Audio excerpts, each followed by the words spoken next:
Bulletin में खुशामदीद। सबसे पहले चैंपियंस का जिक्र वज़ीर आज़म नवाज शरीफ की जानिब से कौमी क्रिकेट टीम के एजाज में इस्तकबालिया दिया गया, जिसमें विफाकी वज़राए ममलिकत अरकान पार्लियामेंट ने बड़ी तादाद में शिरकत की। क्रिकेट बोर्ड और दीगर इदारों के आला हुक्काम भी इस्तकबालिया में शरीक हुए। वज़ीर आज़म नवाज शरीफ ने इंतहाई गर्म जोशी से चैंपियंस ट्रॉफी के फाइनल में भारत को हराने वाली कौमी क्रिकेट टीम के अरकान से मुसाफा किया। नवाज शरीफ ने अपनी तकरीर में कहा कि उनके पास तो वज़ीर आज़म का सिर्फ टाइटल है, कौम के असल लीडर, असल हीरोज और असल वज़ीर आज़म तो कौमी क्रिकेटर्स हैं। खुद उनकी ख्वाहिश है कि इन खिलाड़ियों से मिलें, इनसे हाथ मिलाएं। बात करेंगे पैनामा केस की, जेआईटी की ही, और वजीर आजम के बड़े बेटे की पैनामा जेआईटी में छठी पेशी की। 6 घंटे तक उनसे पूछताछ की गई। पेशी के बाद मीडिया से गुफ्तगू में हुसैन नवाज ने कहा कि जेआईटी के पास सबूत है तो कार्रवाई करे, तैयारा साजिश केस बनने नहीं देंगे, गैर कानूनी कार्रवाई से पहले सोच लें, कल आप भी कटहरे में खड़े होंगे। हुसैन नवाज का यह भी कहना था कि सुल्तानी गवाह बनने पर मजबूर किया जा रहा है, जबरदस्ती जेरे किफालत बनाया जा रहा है। सिर्फ 2 पेशियों के सवाल थे, 6 बार बुलाया। 10 तारीख के बाद जेआईटी बंद करें। जियो न्यूज ने कतरी शहजादे से इंटरव्यू के लिए जाने वाली जेआईटी के 2 अरकान की बुकिंग का अक्स हासिल कर लिया है। तफसीलात के लिए बात करेंगे जी न्यूज लाहौर के ब्यूरो चीफ रईस अंसारी साहब हमारे साथ टेलीफोन लाइन पर मौजूद हैं। रईस साहब, क्या तफसील सामने आ सकी है कतरी शहजादे के इंटरव्यू के हवाले से? देखिए, पिछले कई दिनों से जेआईटी की कतरी शहजादे से बयान लेने का मामला चल रहा है कि वहां से लेटर आ रहे हैं, जा रहे हैं या नहीं जा रहे। लेकिन अभी ये कंफर्म इतना हुआ है कि जो जेआईटी के 2 मेंबरान हैं, ब्रिगेडियर कामरान खुर्शीद और जो दूसरे जिनका नैब से ताल्लुक है वो इरफान मंगी, वो आज सुबह एमिरेट्स की फ्लाइट EK 615 पर सुबह 3:10 पर दुबई रवाना हुए हैं। और हमारे पास जो इत्तलात हैं, अभी कंफर्मेशन नहीं है, इत्तलात है कि वो वहां से बरास्ता कुवैत कतर गए हैं। क्योंकि अभी कंफर्मेशन आती है तो फिर हम कोई डिटेल बता सकते हैं। और हमारा जो जराए है उनका ये भी कहना है कि ये कल सुबह जेआईटी के दोनों अरकान EK 612 से सुबह 3:20 पर दुबई से चलेंगे और कल सुबह 7:30 पर पाकिस्तान इस्लामाबाद पहुंच जाएंगे। ठीक, बहुत शुक्रिया आपका रईस अंसारी साहब। सियासी मंजरनामे से जुड़ी मजीद खबरें भी बुलेटिन का हिस्सा बनाएंगे, लेकिन अभी बात करते हैं कराची के इलाके कोरंगी में होने वाली डकैती की। स्क्रैप मार्केट में हुई डकैती की सीसीटीवी वीडियो जियो न्यूज ने हासिल कर ली है। मजीद जानेंगे जियो न्यूज के नुमाइंदे अहमद रहमान खान से। अहमद, क्या देखा जा सकता है सीसीटीवी में? जी बिल्कुल, ये कोरंगी 6 नंबर का इलाका है, स्क्रैप मार्केट है। यहाँ पर 6 मोटरसाइकिलों पर सवार 10 मुल्जिमान आए हैं इस मार्केट में, और 2 मुल्जिमान जो है वो दुकान के अंदर जाते हैं। 2 मोटरसाइकिलों पर जो 2 मुल्जिमान हैं वो बाहर खड़े रहते हैं और उसके बाद वो अंदर जाकर बासानी जो है वो वारदात करते हैं। और चंद मिनटों की ये कार्रवाई है जिसमें ये दुकानदार से 10,000 रुपए और साथ ही साथ उसके मोबाइल फोन लेकर जो है वो फरार हो जाते हैं। वाज़ेह तौर पर देखा जा सकता है कि गली में इन मुल्जिमान को खड़े हुए, साथ ही साथ जो दीगर मुल्जिमान मोटरसाइकिलों पर सवार है तो वो भी गली के कोनों पर जाकर जो है वो खड़े हो जाते हैं कि अगर इस पूरी मार्केट में कोई मज़ाहमत दिखाता है तो इनको फरार होने में आसानी हो। तो ये 6 मोटरसाइकिलों पर जो है वो कोई 10 मुल्जिमान थे जिन्होंने ये वारदात की है। स्क्रैप मार्केट है ये कोरंगी 6 नंबर की, और आप देख सकते हैं सीसीटीवी फुटेज में कि मुल्जिमान कैसे बासानी फरार भी हुए हैं, फरार भी हो जाते हैं। बहुत शुक्रिया आपका अहमद रहमान खान।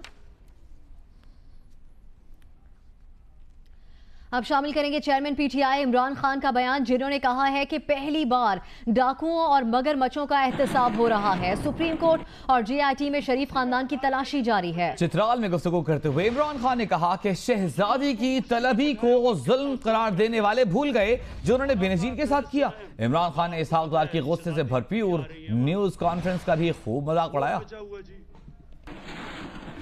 ये क्या है? Who are you?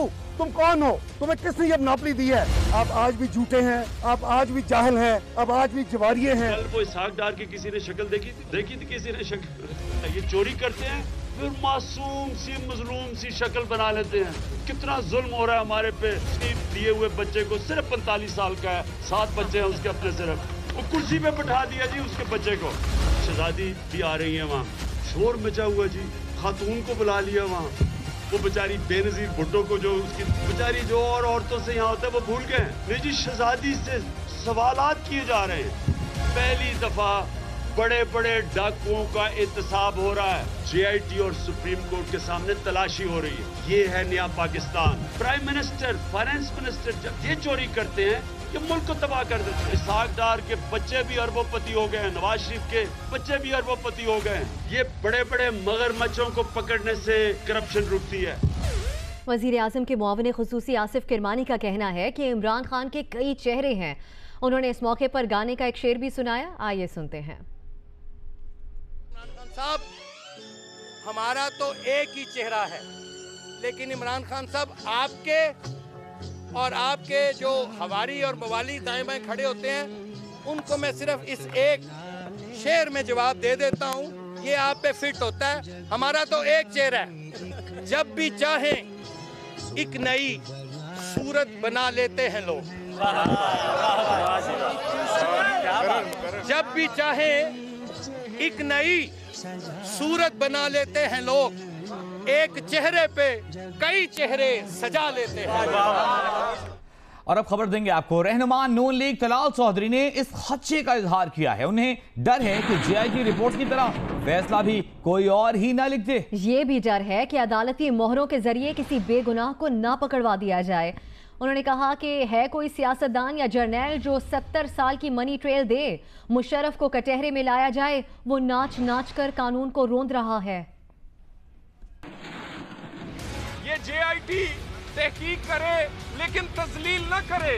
JIT Noon league की वजह से नहीं, अपने करतूतों की वजह से कंट्रोवर्शियल हुई है। ये जो कहते हैं इनकी तो रिपोर्ट ही कोई और लिखता है, और मेरे भाई ये ना हो कि आखिर में फैसला भी कोई और लिखे। हमें यही डर है। हमें डर है उसी तरह की रेवंत डेवत जैसी साजिश जिसमें बैरूनी हाथ है, अंदरूनी मोहरे हैं, अदालती और कानून को इस्तेमाल करके किसी बेगुनाह को पकड़वाया न जाए। वो जो बड़ा बहादुर बनता था वो दस्ती रो रहा था। इमरान खान, तुम भी अपने असाब मजबूत करो, अब तुम्हारी बारी है कोई पाकिस्तान में सियासतदान, जर्नल, जर्नैल जो 70 साल का हिसाब दे? ये मनी ट्रेल 3 नस्लों की है। मुशर्रफ को कटहरे में लाकर खड़ा किया जाए। एक तरफ समन पे समन और दूसरी तरफ सुमन बुकमन खड़े हैं, और वो नाच नाच कर कानून पांव तले रोंद रहा है। ये ड्रामे पहले भी होते देखे हैं, लेकिन अब इनके किरदार बिल्कुल नंगे हैं। रहनुमा नून लीग तलाल चौधरी की इस न्यूज कॉन्फ्रेंस के दौरान जबान फिसल गई। हुसैन नवाज के वालिद को मरहूम कह गए। हुसैन नवाज की मनी ट्रेल, उसके मरहूम वालिद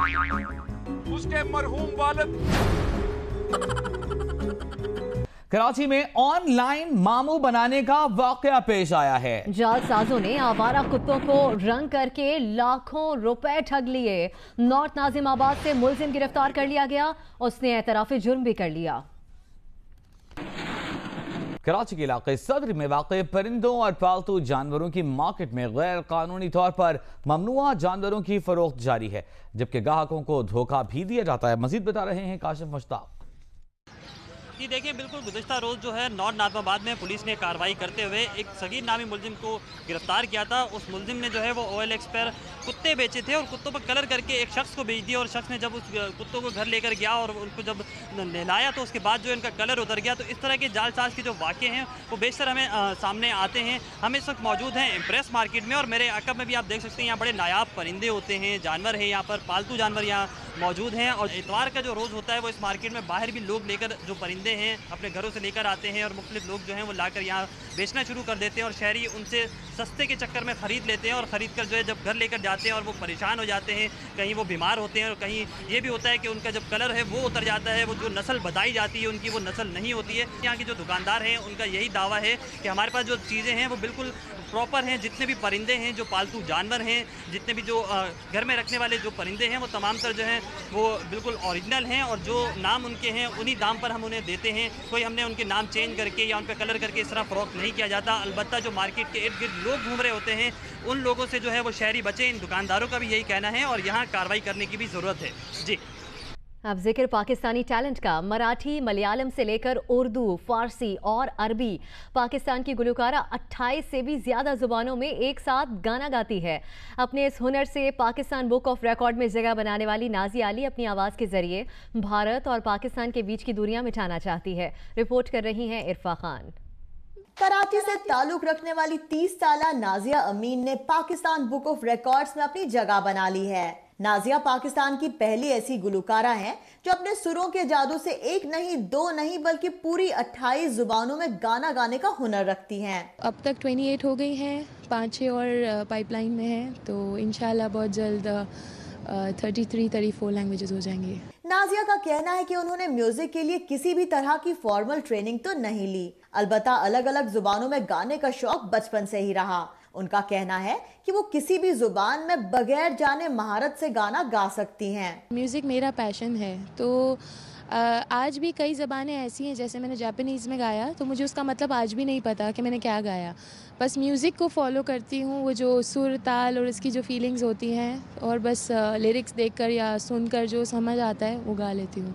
अपनी जादू भरी आवाज में गुजराती, मराठी और मलयालम फिल्मों के हिट गाने गाने वाली नाजिया ने भारत में पहले ही सोशल मीडिया के जरिए लोगों के दिलों में अपनी जगह बना ली है। मलयालम, कन्नड़ा ऐसी ज़बानों में गाने के बाद अब मुझे कोई भी ज़बान मुश्किल नहीं लगती। उनका कहना है कि वो अपनी आवाज से भारत और पाकिस्तान के बीच की दूरियों को मिटाना चाहती हैं। म्यूज़िक हो गया, ये ऐसी चीज़ें हैं जो खुदा की तरफ से, यानी कि एक मीडियम है हमारे लिए, जिसके ज़रिए हम दूसरों से कनेक्ट हो सकते हैं। पाकिस्तान बुक ऑफ रिकॉर्ड्स में जगह बनाने के बाद अब Nazia Guinness book of world records के लिए तैयार हो रही हैं। नाजिया का कहना है कि अपनी आवाज के जरिए वो अपने मुल्क का नाम रोशन करना चाहती हैं। पाकिस्तानी गुलकारा नाजिया को बचपन से ही गाने का बेहद शौक रहा है। अब तक 28 लैंग्वेजेस में महारत हासिल कर चुकी नाजिया अब नेपाली, बंगाली और रशियन लैंग्वेजेस में भी तैयारी कर रही हैं। इरफा खान, जियो न्यूज़, दुबई। बुलेटिन में आगे बढ़ेंगे और अहम खबर शामिल करेंगे। इलेक्शन कमीशन इमरान खान के खिलाफ तौहीन अदालत केस का फैसला 10 जुलाई को सुनाएगा। इमरान खान ने आज भी जवाब दाखिल नहीं कराया। इस पर इलेक्शन कमीशन ने बरहमी का इजहार करते हुए कहा है कि हर बार नया जवाब आता है और नया वकील आ जाता है, अकली समाअत पर फैसला करेंगे। इलेक्शन कमीशन में इमरान खान के खिलाफ तौहीन अदालत दरख्वास्त की समाअत। इमरान खान ने तौहीन अदालत पर जवाब आज भी जमा नहीं कराया। उनके वकील ने कहा इमरान खान ने नया जवाब तैयार कर लिया है जो बाबर अवान दाखिल करेंगे। चीफ इलेक्शन कमिश्नर ने इजहार बरहमी करते हुए कहा इमरान खान को जवाब जमा कराने का हुक्म दिया था, हर बार वकील तब्दील हो जाता है, हम कल इस पर समाअत करके फैसला करेंगे। पीटीआई के वकील ने कहा इमरान खान कौमी लीडर हैं। चीफ इलेक्शन कमिश्नर बोले इलेक्शन कमीशन भी कौमी इदारा है, अब हमें इमरान खान के जवाब की जरूरत नहीं, सिर्फ हुक्म सुनाएंगे। इमरान खान अपने आप को एहतसाब से क्यों बालातर समझता है? 2.5 साल से मैं इंतजार कर रहा हूँ कि अदालत में अपना जवाब जमा करे और कानूनी तरीके से दूध और पानी का पानी हो। कब तक छुपेंगे, कब तक भागेंगे? इनको हमने कटहरे में लाना है, इनसे हिसाब लेना है। इमरान खान ने पार्टी फंडिंग केस में नजरसानी की दरखास्त में इलेक्शन कमीशन को मुतासिब करार दिया था। दरखास्त की आइंदा समाअत 10 जुलाई को होगी। कैमरामैन शहजाद रफीक के साथ आसिया अंसर, जियो न्यूज़, इस्लामाबाद। नून लीग रहनुमा दानियाल अजीज ने कहा है कि इमरान खान को बुलाते हुए इदारों को सांप क्यों सूंघ जाता है। इमरान खान को मनी ट्रेल न होने पर नाअहल क्यों करार नहीं दिया जा रहा।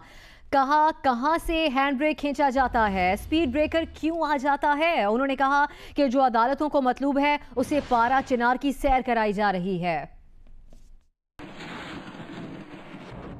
तो इमरान खान तुम्हारे में कौन सी ऐसी शय है कि ना तुम्हें कंटेम्प्ट लगती है, ना तुम किसी अदालत में पेश होते हो, ना तुम इंसदाद दहशतगर्दी की अदालत में पेश होते हो, ना तुम सुप्रीम कोर्ट में पेश होते हो। तो ये हर जगह जो है ये सांप क्यों सूंघ लिया जाता है सारे अदारों से? ये थोड़ी सी अजीब बात नहीं लग रही आपको? इमरान खान मान चुके हैं मेरे पास मनी ट्रेलिंग है, क्यों नहीं डिस्क्वालीफाई हो रहा? यहाँ पर ये मान चुके हैं कि हमने तौहीन अदालत की है, नहीं जवाब दे रहे, क्यों नहीं उसका फैसला हो रहा? ये कौन सी हैंड ब्रेक है जो खींची जाती है? कहाँ से स्पीड ब्रेकर आ रहे हैं? कौन सी हवा फिर रही है? जिसको बुलाया जा रहा है पेश हो रहा है, सिर्फ एक शख्स नहीं पेश हो रहा, और पता क्या चल रहा है कि जनाब उनको सैर करवाई जा रही है पारा चिनार की। अवामी मुस्लिम लीग के सरबराह शेख रशीद अहमद ने कहा है कि मरियम बीबी की पेशी नहीं होनी चाहिए थी, मगर इसके जिम्मेदार नवाज शरीफ हैं, वो नवाज शरीफ के करतूतों की वजह से पेश हो रही हैं। शेख रशीद ने कहा कि इसहाक डार के बारे में कि वो मईशत दान नहीं सिर्फ मुंशी हैं जो कागजात बदलने के माहिर हैं।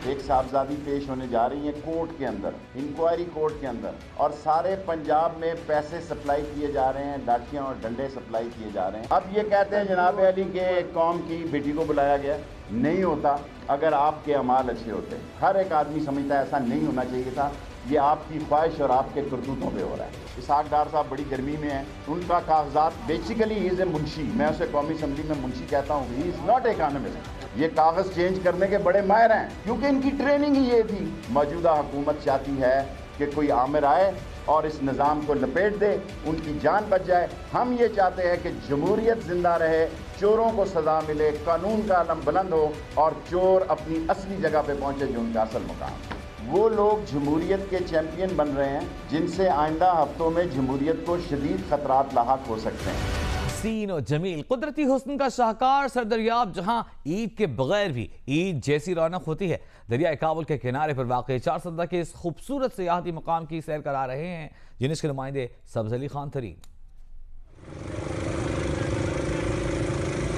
दरिया काबुल में तैरती हुई रंग बिरंगी तितलियों की मानिंद ये किश्तियाँ जहाँ सयाहों को दरिया के सैर तफरी का मौका फराहम करती है, वहीं ये तफरीही मकाम सरदरियाब की खूबसूरती को चार चांद भी लगाती है। सेहत के लिहाज से काफ़ी अच्छी जगह है, बहुत खूबसूरत है, बहुत फैमिलीज भी यहाँ पर आ सकती है, काफ़ी बड़ी जगह है। यहाँ आने वाली सयाह अगर एक तरफ सरसब्ज घने दरख्तों के बीचों बीच गुजरने वाले दरिया काबुल की सहरंगेज व दिलकश नज़ारों से लुत्फ़अंदोज़ होते हैं, तो दूसरी तरफ दरिया काबुल के किनारे ठंडी हवाएं इनके चेहरों को तरोताज़ा कर देती है। हमने यहाँ आकर चिकन वगैरह खाना भी खाया, फिश फ्राई भी खाई, बहुत अच्छे खाने मिलते हैं यहाँ पर। यहाँ बच्चे ऊंट और घोड़े पर बैठकर सवारी करते हैं, वहीं पर मुख्तलिफ किस्म के झूलों से लुत्फ़अंदोज़ होते हैं। किश्ती सैर की और बहुत मजा आया, बहुत मजा आ रहा है। हम झूला में घूमे और भी करेंगे एंजॉय। मुल्क के तूल अर्ज से सयाह इस पुरफ़िज़ा मुकाम पर सैर व तफरीह के लिए आते हैं। यही वजह है कि यहाँ पर हर वक्त सियाहों के रश की वजह से मेले का माहौल होता है। हसीन कुदरती मनाजिर से मालामाल चारसदा के वाहिद सियाहती मकाम सदरियाब को हुकूमत की तवज्जो की ज़रूरत है ताकि यहाँ पर आने वाले सयाहों को बुनियादी सहूलियात मुयस्सर हो सके। कैमरामैन अफसर अली के साथ सब्ज़ अली खान तरीन, जियो न्यूज़, सदरियाब चारसदा। 56वीं एमेच्योर गोल्फ चैंपियनशिप 6 जुलाई से कराची में शुरू होगी। इवेंट में श्रीलंका और बांग्लादेश की टीमें भी शिरकत कर रही हैं। DHA country and golf club में मीडिया से बात करते हुए गोल्फ फेडरेशन के सेक्रेटरी नैयर अफजल ने कहा कि चैंपियनशिप में खवातीन समेत 6 कैटेगरीज में मुकाबले होंगे। मुल्क भर से 75 गोल्फर शरीक होंगे, जबकि श्रीलंका और बांग्लादेश की टीमें भी शामिल हैं। पाकिस्तान गोल्फ फेडरेशन तकरीबन सालाना 4 करोड़ रुपया खर्च करती है प्रोफेशनल्स को जो प्राइज मनी है उसके ऊपर। डीएचए गोल्फ कोर्स के ऑर्गेनाइजर जाहिद इकबाल ने कहा कि बारिश की वजह से कोर्स की ग्रीनरी बहुत अच्छी है, खिलाड़ियों को खेल में मजा आएगा। बलूचिस्तान का खूबसूरत और सयाहती मकाम पीर गायब, जहां शोर मचाते आबशार, खजूर के बागात और हसीन मनाजिर सयाहों को दावत नज़ारा दे रहे हैं। इस खूबसूरत मकाम की सैर करा रहे हैं हाशिम बलोच। शोर मचाती खूबसूरत आबशारें और बहते चश्मे, हर तरफ हरियाली, ये मनाजिर वादी बोलान के पहाड़ों के दामन में वाक़ पुरफ़ज़ा मकाम पीर गायब के हैं। मज से सिर्फ 40 किलोमीटर का फासला तय करें तो पीर गायब के खूबसूरत मनाजिर स्याहों का इस्तकबाल करते हैं। ये जन्नत का एक टुकड़ा है, सुभान अल्लाह। बहुत खूबसूरत इलाका है माशाल्लाह। हम लोगों का क्वेटे से आ गए हम लोग एंजॉय करने के लिए। पुरफ़ज़ा इसकी अच्छी है, हवाएं, पानी, हर चीज़ इसका अच्छा है। यहाँ आने वाले सियाह यहाँ के हसीन मनाजिर को मुद्दत तो फरामोश नहीं कर पाते। ऐसे में खजूर के बागात की ठंडी हवाओं में तरह तरह के चटपटे पकवान तैयार करके पिकनिक को और भी ज्यादा यादगार बनाया जाता है। वादी के पुरसुकून माहौल में बलूचिस्तान का रिवायती रक्स और मीठे सुर यहाँ के मनाजिर को और भी खूबसूरत बना देते हैं। बलूचिस्तान के इस खूबसूरत और पुरफ़ज़ा मकाम को हुकूमत अमली तौर पर इक़दाम करे तो ये मकाम भी बैनुल अक़वामी सियाहत का मरकज़ बन सकता है। कैमरामैन आसिम अली के साथ मोहम्मद आशिम बलोच, जियो न्यूज़, पीर गायब, बोलान।